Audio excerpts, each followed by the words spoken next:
Welcome to On the Chain. So this is the American Competes Act of 2022. America Competes Act of 2022, showing the text of HR 4521. So this was just released on January 25th, a couple days ago, and it is 2,912 pages long. Let's scroll through it. Let's scroll through this a little bit.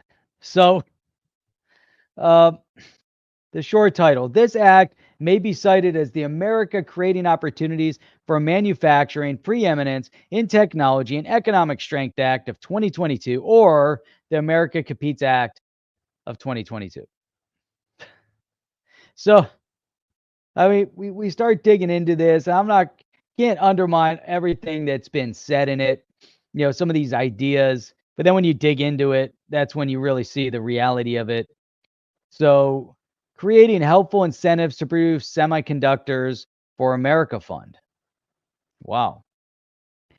So they want semiconductors to be made here in the U.S. Hey, it's good.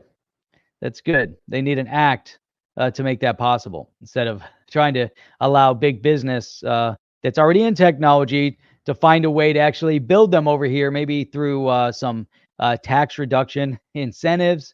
You don't really need a huge bill to put all of this stuff, Department of Energy for the future, with fusion energy research, high energy physics, nuclear physics, isotope development. I mean, so anyhow, I mean, you scroll through this and you start realizing they needed 2,912 pages to put all this together. And then you start getting into it, and you find one of the sections is combating sexual harassment in science. You got research grants, data collection, and all sorts of stuff. Let's see here. Let me scroll. Clean energy. All right. Anyhow, communications and technology. There was so much in here, but let's go to 896. So this is, where'd it go? U.S. commitment support for allies and partners in the Indo-Pacific. This is all part of the bill. The U.S. Treaty Alliance in the Indo-Pacific provides a unique strategic advantage to the U.S. and are among the nation's most precious assets, enabling the U.S. to advance its vital national interests, defend its territory, establishing enduring cooperation with allies while seeking to establish new partners, prevent the domination of the Indo-Pacific and its surrounding maritime and air lands by a hostile power or powers, and deter potential aggressors. The governments of the U.S., Japan, South Korea, Australia, Philippines, and Thailand are critical allies in advancing a free and open order in Indo-Pacific. So why? So you have to question why this was put into the bill. I'm trying to find. There was a whole section on cross-border, and now I got to go back. It was like at 8. What did I say it was? 894. Here we go. Here it is. Here. Report on the implications of changes to cross-border payment and financial messaging systems. In general, not later than 180 days after the date of enactment of this act, the Secretary of Treasury, in coordination with the Secretary of State, shall submit a report to the Committee on Financial Services and Foreign Affairs of the House of Reps and the Committees on Banking, Housing, and Urban Affairs and Foreign Relations and of the Senate on the implication of cross-border payment systems. Why in the world? Now, again, this is the America Competes Act. Why in the world do they put? Why do they need 2,912 pages to go through this? And I want to get into the cross-border section and the financial messaging section because it's relevant to what's going on with Ripple and the XRP ledger and RippleNet and XRP. And I find it, interesting that they need a report to be delivered on this, and they had to put this into the bill. Like somehow they don't already know the implications of the cross-border payment system. Like they don't already understand that SWIFT is outdated and doesn't work efficiently. And, this idea that, there's a solution that the SEC is actually targeting right now to try to undermine and take down. So here's matters to be included. The report shall examine the benefits and concerns related to the use of the current cross-border payment system, including the messaging system. So they're talking about SWIFT. They want to examine how SWIFT functions. Now, they know exactly how SWIFT functions. They know exactly that they don't need to go and research it and provide a report on it. So, review and analyze ways in which the cross-border interbank payment systems, or SIPs, cryptocurrencies, and foreign central bank digital currencies could erode this system. Erode, right? They're not saying benefit. They're not saying expand on. Why do they use the word erode? Why do they have to analyze the ways in which cryptocurrency and foreign central bank digital currencies, CBDCs, are going to erode the system? That's interesting. I mean, you could be at a loss for words on how they put this stuff together. Why isn't it just to see, is there an impact, positive or negative? Why use that word? So then you go on, analyze how changes to global cross-border payment systems could undermine U.S. national security interests, including impacts on the efficacy of sanctions, the countering of terrorist finance, and the enforcement of anti-money laundering provisions. So, again, not to say, can it help? Is it going to be a detriment? Is it going to be a benefit? But the verbiage, and this goes back to this idea, this notion that elections and voting have consequences.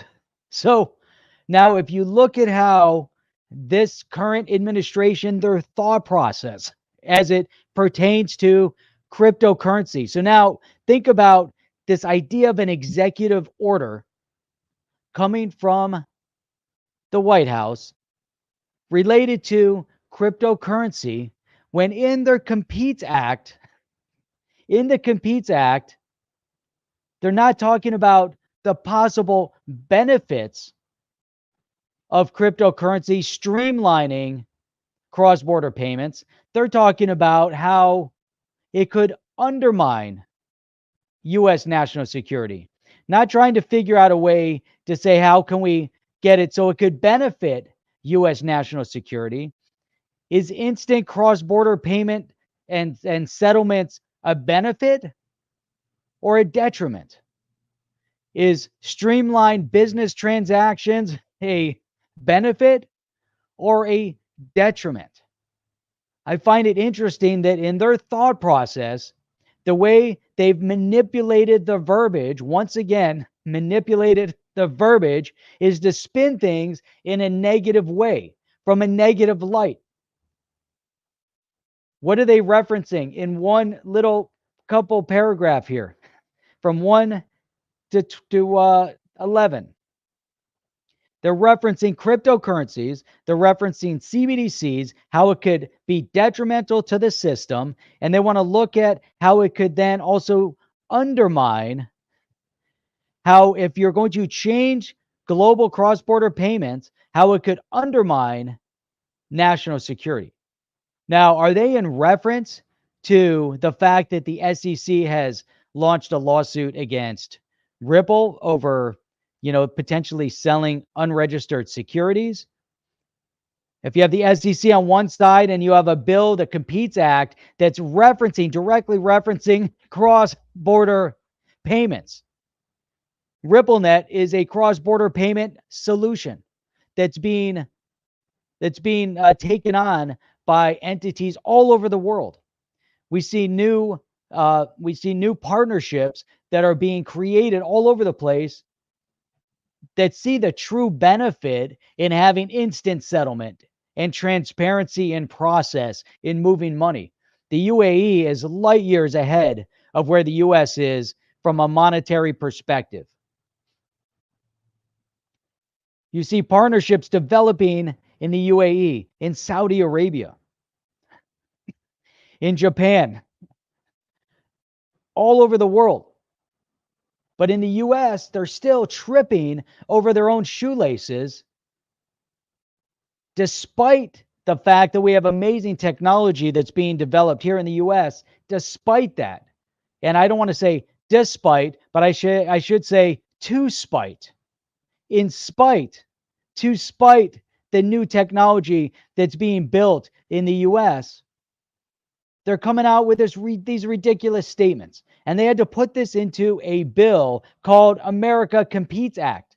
What does this have to do with America Competes? What it has to do is keep America stagnant, don't allow American innovation to advance, and to utilize new modern technology to advance and streamline business and the movement of money. Why? Because they want to analyze how the changes to that movement is going to undermine U.S. national security. Blockchain is traceable, trackable. Terrorists that are going to utilize a digital asset or try to utilize a solution like RippleNet will not get away. They are tracking, there's entities out there that are tracking the movement of funds. I distinctly remember a previous administration moving a huge amount of cash on a boat delivered to a hostile terrorist supporting government, which was Iran. Cash, not cryptocurrency, wasn't done through the banks. Another way of getting around AML is to move it via oil. And we see that happening all the time.